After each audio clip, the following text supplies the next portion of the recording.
बाबा साहेब अम्बेडकर को तो देखना पसंद नहीं करते भाई। बाबा साहेब अम्बेडकर अगर नहीं होते ना तो मैं भी आज यहाँ नहीं होती, समझ रहे। बाबा साहेब अम्बेडकर के लिए अगर जान देना पड़े ना तो मैं जान देने के लिए तैयार हूँ, क्योंकि बाबा साहेब अम्बेडकर ने महिलाओं को जो कुछ दिया है ना, ये किसी भी महिला जो इनको मानने वाले हो या नहीं मानने वाले हो, मैं उनके लिए भी कहूंगी, आज जो महिला पढ़ लिख रहे हैं ना, सिर्फ और सिर्फ बाबा साहब की वजह से। बाबा साहब नहीं होते हम आज ये बोल सकते। बाबा साहब अम्बेडकर के बारे में बोलेंगे ये लोग, बाबा साहब को तुम लोग ऐसे खिलौना समझ रखा है कि तुम लोगों का औकात भी नहीं है बाबा साहब के सामने खड़े होने के लिए। 32 डिग्री जो है उनके पास थे, तुम्हारे पास क्या थे? उसको तुम पानी पीने नहीं देते थे ना, जिसको तुम बाहर रखते थे ना, आज हर एक सरकारी ऑफिस के अंदर बाबा साहब का फोटो लगाने के लिए तुम लोग मजबूर हो गए हो। वही मनु को मानने वाले जो महिला को जूती पे रखने की बात करते हैं, समझ गए? ये वही मनु है जो कहते हैं कि महिला को सिर्फ और सिर्फ खेत है महिला। और ये लोग वही मनु को मानने वाले हैं जिन्होंने महिलाओं को सेकंड श्रेणी में रखा है कि पहले जो है बाप के अंडर में रहेगा, फिर पति के अंडर में रहेगा, फिर अपने पुत्र के अंडर में रहेगा। ये वही मनुवाद को सपोर्ट करते हैं। इसीलिए बाबा साहब नहीं होते ना आज जून मैसी होते, बाबा साहब नहीं होते ना आज कोई महिला होते जो फाइटर प्लेन लेके घूमते हैं। इसी वजह से मैं कह रही हूँ कि बाबा साहब को अपमान हम बर्दाश्त नहीं कर। क्या आईपीएस क्या हिंदू नहीं थे? क्या chief justice of India Hindu नहीं थे? रायबरेली के जो व्यक्ति हरिओम वाल्मीकि क्या वो हिंदू नहीं थे? हिंदू के नाम पे तुम लोग धंधा करने वाले लोग हो, हिंदू के नाम पे तुम लोग वोट लेने वाले लोग हो, सिर्फ हिंदू के नाम पे वोट मांगते हो, हिंदू राष्ट्र के नाम पे तुम लोग एसटी एससी ओबीसी को बरगलाते हो, लेकिन तुम हिंदू को अधिकार नहीं देते हो, जिस अधिकार के लिए बराबरी का अधिकार बाबा साहब ने हमें दिया। इसीलिए तो तुम लोग बार बार बाबा साहब अम्बेडकर के जो लिखा हो संविधान में प्रहार करते हो। बार बार क्यों कह रहे थे कि 400 पार हो जाएंगे तो हम संविधान बदल देंगे? हरिओम वाल्मीकि जैसे लोगों को मार मार के मार दिया जाता है, किसी को मूछे रखने से तुम लोगों को दिक्कत है, डीजे चलाने से तुम लोगों को दिक्कत है, लेकिन महिलाओं के साथ ना गलत काम करने के लिए तुम लोगों को दिक्कत नहीं होते। तब तुम्हें नहीं लगता है छोटी कास्ट का है, तुम अपने हवस पूरा करने के लिए, तब तुम्हें जात नहीं दिखाई देते, तुम लोग वही मानसिकता के लोग। लेकिन ये सनातन के नाम पे ये अफवाह फैला रहे, ये सनातन के नाम लेके ना ये जितना भी भक्तों का जो टीम है इनको अपने मुट्ठी में करने की कोशिश करते हैं। सनातन हमें सिखाते हैं शांति। ये देश जो है हिंसा के नाम से नहीं जाना जाता, शांति के नाम से जाना जाता। आप बताइए दलितों के ऊपर जूते फेंकना इतना इजी हो गया? जूते तो इनको सदियों से इनके हाथ में थे, सदियों से हाथ में जूते लेके घूम ही रहे थे, बस मारने का मौका चाहिए था। ये तो 70-75 साल से जब से हमारी ये देश आजाद हुए हैं उसके बाद संविधान लागू हो गया। हम लोग जो है हम देश सनातनी है। सनातनी क्या सिखाते हैं? सनातन के नाम पे आज देश को ये लोग भटकाने की कोशिश कर रहे हैं। सनातन हमें सिखाते हैं शांति। सनातन हमें हमारे देश के अंदर जो है जिन महापुरुषों ने पैदा हुआ है, हमारे यहाँ पर अब्दुल कलाम जी पैदा हुआ, हमारे देश के अंदर सुभाष चंद्र बोस पैदा हुआ, हमारे देश के अंदर भगत सिंह पैदा हुआ, हमारे देश के अंदर जलकारी बाई पैदा हुआ, हमारे देश के अंदर महान महान जो है कलाकार पैदा हुआ, महान महान महापुरुष पैदा हुआ। लेकिन ये सनातन के नाम पे ये अफवाह फैला रहे, ये सनातन के नाम लेके ना ये जितना भी भक्तों का जो टीम है इनको अपने मुट्ठी में करने की कोशिश करते हैं। सनातन हमें सिखाते हैं शांति।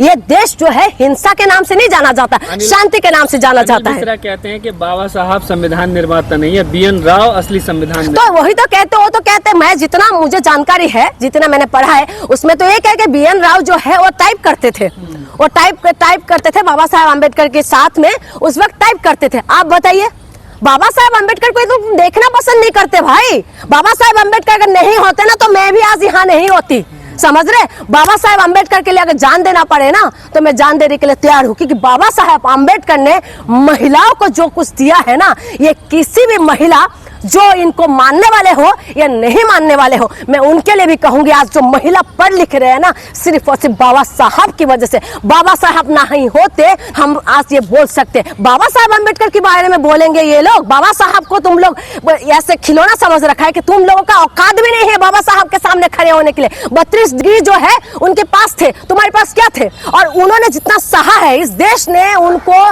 जिस तरीके से ये जो जितना भी अपर कास्ट जो बताते हैं खुद को, इन्होंने जिस तरीके से ताड़ना उनको दिया था, आप बताए ऐसे हालात में भी आज वो व्यक्ति का हम लोग जय जयकार करते थे, जिसको तुम पानी पीने नहीं देते थे ना, जिसको तुम बाहर रखते थे ना, आज हर एक सरकारी ऑफिस के अंदर बाबा साहब का फोटो लगाने के लिए तुम लोग मजबूर हो गए हो। जैसे लोग क्यों नफरत करते हैं बाबा साहब? भाई इसीलिए तो नफरत करते हैं लोग, महिला विरोधी है, ये लोग मनुवादी लोग हैं, इसीलिए। बाकी मैं ब्राह्मणवाद की मैं खिलाफ, ब्राह्मणों का खिलाफ नहीं नहीं हूँ, ब्राह्मणवाद की खिलाफत करती हूँ मैं। बहुत सारे ब्राह्मण लोग हैं जो बहुत अच्छे लोग हैं, बहुत ब्राह्मण हमारे साथ में रहता है, उनको पता है। मेरी आसाम की जो जुबिन दास जिसका अभी देहांत हुआ वो भी ब्राह्मण था, लेकिन वो यही कहते थे, वो अपना जो जेनु है ना उतार के मच्छरदानी में बांध दिए थे और उन्होंने बोला था ना तो मेरी कोई जाति है ना तो मेरी कोई धर्म है, हम सिर्फ और सिर्फ इंसान है। तो ऐसा भी ब्राह्मण है, लेकिन ये ब्राह्मणवाद के खिलाफ करती हूँ। ये वही ब्राह्मणवाद है जो मोनू को मानते हैं, वही मोनू को मानने वाले जो महिला को जूती पे रखने की बात करते हैं,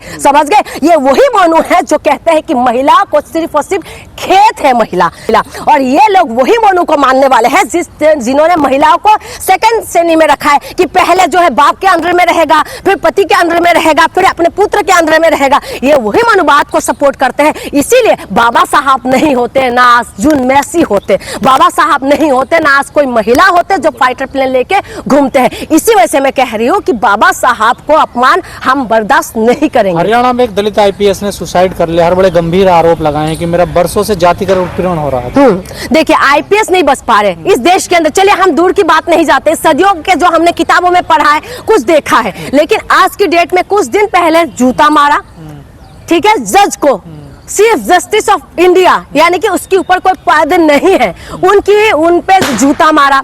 आईपीएस अधिकारी जो पुलिस डिपार्टमेंट में सबसे ऊपर अधिकारी होते हैं, उन्होंने सुसाइड करने के लिए मजबूर हो जाते हैं। और सुसाइड नोट में जो बताए जा रहे हैं media, according to media report, वो ये कह रहे हैं कि उनको जातिगत तरीके से यानी कि परेशान किया गया है। तो ये सारी चीजें तो मुझे लगता है कि इन्वेस्टिगेशन का विषय है, लेकिन उसके साथ अगर हम देखें प्रेजेंट टाइम अगर हम देख रहे हैं तो हमें लगता है कि कहीं ना कहीं सच्चाई है इसमें। जैसे आपने सीजीआई के मामले में देख लीजिए कि सीजीआई के मुंह पे जूता मार सकते हैं, तो फिर आईपीएस को परेशान करना ये कोई बड़ी बात नहीं है, कर सकते हैं। क्योंकि आज छोटे लोगों से लेकर बड़े लोग कोई भी सुरक्षित नहीं हो पा रहे, क्योंकि इनकी राज में ये कहते हैं कि हिंदुओं को मजबूत किया, ये लोग कहते हैं कि हिंदुओं की हितैषी सरकार है, लेकिन यही हिंदू दलित हिंदू नहीं है।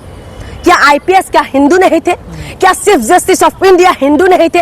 रायबरेली के जो व्यक्ति हरिओम वाल्मीकि क्या वो हिंदू नहीं थे?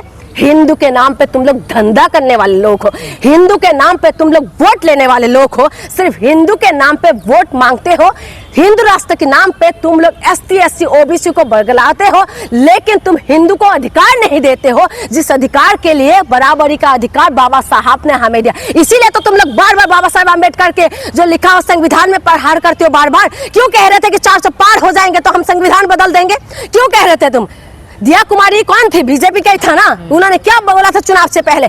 इसीलिए ये तो शुक्र है सबका कि दलित समुदाय के लोगों का सबने समझा और 240 में इनको निपटा दिया है। लेकिन आप समझ जाइए, आज जो आप कह रहे हैं ना, कोई आईपीएस हरियाणा में खत्म हो रहा है, कोई सीजीआई के पर जूते मार है, कोई हरिओम वाल्मीकि जैसे लोगों को मार मार के मार दिया जाता है, किसी को मूछे रखने से तुम लोगों को दिक्कत है, डीजे चलाने से तुम लोगों को दिक्कत है, लेकिन महिलाओं के साथ ना गलत काम करने के लिए तुम लोगों को दिक्कत नहीं होते। तब तुम्हें नहीं लगता है वो छोटी कास्ट का है, तुम अपने हवस पूरा करने के लिए, तब तुम्हें जात नहीं दिखाई देते। तुम लोग वही मानसिकता के लोग हैं। आरएसएस 100 साल का अमृतकाल आरएसएस के ऊपर अभी आरोप लगा है ना, आरएसएस के एक यौन उत्पीड़न का आरोप लगा के एक ने सुसाइड कर लिया, और आप कहते हैं कि वो संस्था बहुत अच्छा संस्था है। आरएसएस जो है वो सिर्फ और सिर्फ नफरती संस्था है, ठीक है, और नफरत सिखाते हैं। और दूसरी बात यह है कि अमृत काल नहीं है, ये जहरीली काल है। इस जहरीली काल के अंदर ये कहते हैं ना, ये लोग जो राम राज्य लेके आए हैं, ये राम के नाम पे धंधा करते हैं, हिंदू के नाम पे लोगों को भटका रहे हैं, और ये कोई अपना राम राज्य नहीं है, ये सिर्फ और सिर्फ राम राज्य की बात करते हैं। मणिपुर जैसे राज्य जो, उसमें अभी तक शांत नहीं हो रहा है, महिला को नंगा करके राम राज्य में घुमाते हैं। क्या राम राज्य में घुमाते हैं? लद्दाख जैसे हालत कर दिया, जो लद्दाख शांत में रहते थे, शांत लद्दाख को तुम लोगों ने क्या कर दिया? जला के राख कर दिया। आज तुम लोग कहते हो कि राम राज्य के अंदर तुम लोगों ने पूरे पहाड़ की जो वादियां है ना, तुम लोगों ने जलाए। मणिपुर से लेकर लद्दाख तक का तुम लोगों का राज है, लेकिन उसके बाद भी शांत नहीं। उसके बाद कहते हो राम राज्य। कौन सी राम राज्य? राम हमें शांति का प्रतीक है, राम हमें शांति सिखाते हैं, और राम सबके लिए बलिदान देते हैं। तुम लोगों ने क्या किया? कुर्सी छोड़ने के लिए तुम लोग तैयार नहीं हो। कर्नाटक में आरएसएस को बैन करने की मांग कर रहे हैं। सही कर रहे हैं, बिल्कुल सही कर रहे हैं, बिल्कुल सही है। आरएसएस को बैन करना चाहिए। आजादी की जब आंदोलन हो रहा था, इनका क्या भूमिका थी? ये जो आप वीर बना के जिसको सावरकर को मानने वाले जो लोग हैं, क्या वो आजादी की उसमें वो कुर्बान हुए थे? उन्होंने तो माफीनामा लिखा था, उसके बाद ये उनको वीर मानते हैं। और गोड से जिन्होंने महात्मा गांधी जैसे महापुरुषों को गोली मार दिया, ये उनको पूछते हैं। और उसके बाद उनकी मानसिकता के लोग कहां से निकल के आए? आरएसएस से तो निकल के आए। आप राष्ट्रवाद की बात कहते हो, राष्ट्रवाद का मतलब क्या होता है? राष्ट्रवाद का मतलब होता है कि देश के लिए कुर्बान हो जाना। हिंदू मुसलमान करना नहीं होता है। राष्ट्रवाद का मतलब होता है देश में अमन और शांति रहना। हिंदू मुसलमान नहीं होता। राष्ट्रवाद का मतलब होता है कि साइंटिफिक तरीके से आप आगे बढ़े।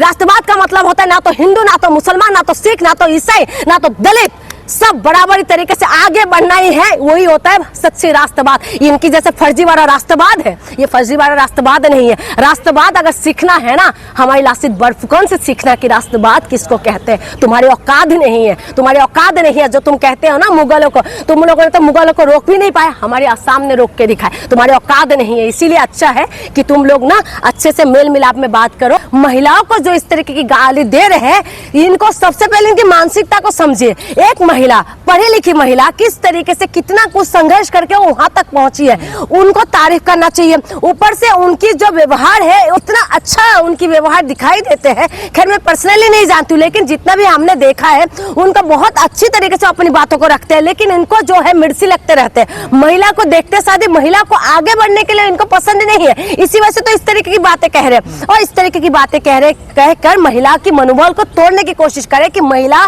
को इस तरीके की बोलेंगे तो कोई भी महिला आगे नहीं बढ़ेंगे, इसीलिए बोल रहे हैं, और कोई कारण नहीं है। नहीं, बार बार इकरा हसन को क्यों टारगेट किया जा रहा? पहले शादी के लिए आपने देखा होगा एक ऑफर कर रहा था। हाँ, इसीलिए टारगेट करता है ना। देखिए, महिलाओं में से जो मुसलमान महिला है, खास करके बाकी महिलाओं की बात आप साइड करेंगे तो मुसलमान महिलाओं में से सबसे टॉप पे है। अभी आज ये महिला की अगर बात किया जाए तो इसीलिए तो इन महिला को टारगेट कर रहे हैं, क्योंकि मुसलमान महिला ऊपर से इतना सादगी तरीके से वो अपनी बातों को रखते हैं, अपना बड़ी उससे वो अपनी सारी सवाल जवाब को अच्छे से रखते हैं। तो जो मिर्ची लगने वाले उनको तो मिर्ची लगेगा ही ना। बोलेंगे आतंकवादी बोलेंगे उनको। तो वही तो कह रही हूँ कि इनकी मानसिकता ये बताते हैं। ये खुद तो ऐसे मानसिकता रखते हैं ना।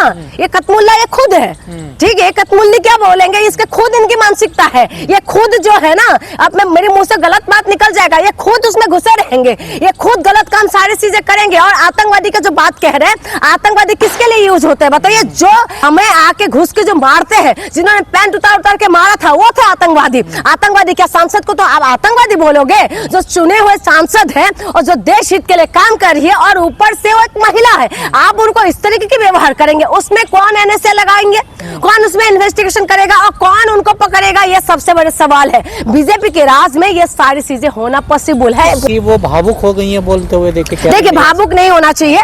दर्द होता है, तकलीफ होता है। जब मजबूत महिला कभी कदार इस तरीके की चीजें जब अचानक होने लग जाते हैं तो दर्द भी होता है, तकलीफ भी होते है, भावुक भी होना नेचुरली बात है, वो कोई बड़ी बात नहीं है। लेकिन मैं उनको यही कहूंगी कि अपने मजबूत तरीके से जिस तरीके से बातों को रख रहे हैं, तो मजबूत तरीके से आप आगे बढ़िए और आगे बढ़िए और सवाल करिए और जवाब आप ढूंढिए। सबसे बड़ी बात है कि उन मानसिकता के जो लोग हैं, जो मनुवादी मानसिकता के होते हैं, जो महिला विरोधी मानसिकता के होते हैं, यही सरकार है ना, इन्हीं की अगुवाई में हुआ होगा, इन्हीं का ही पूछने वाले होंगे कोई ना कोई। हो क्या रहा है? आईपीएस जो है वो सुसाइड कर रहे हैं, सीजीआई को जूता मारा जा रहा है, हरिओम वाल्मीकि को भीड़ आकर मार दे रही है। देश में चल क्या रहा है? देखिए, अब मैं बोल दूंगी तो ये मेरे पीछे पड़ जाएंगे।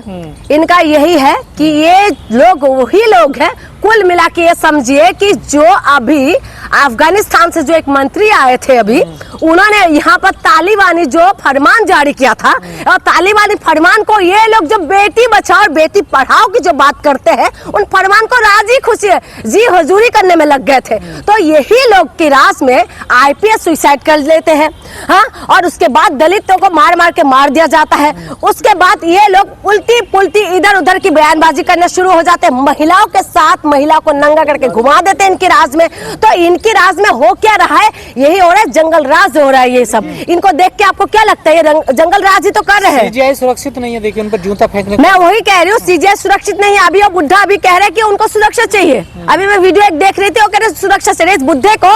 तुम्हें तो अभी जिंदगी खत्म हो चुका है, और उससे पहले पूरा जिंदगी में तो कुछ कर नहीं पाए। इसी वजह से उनको लगा था कि भाई जूते फेंक देंगे तो इनको सुरक्षा मिल जाएंगे, इनको सब कुछ मिल जाएंगे, इनके ऊपर केस तो हुआ नहीं। लेकिन इसी वजह से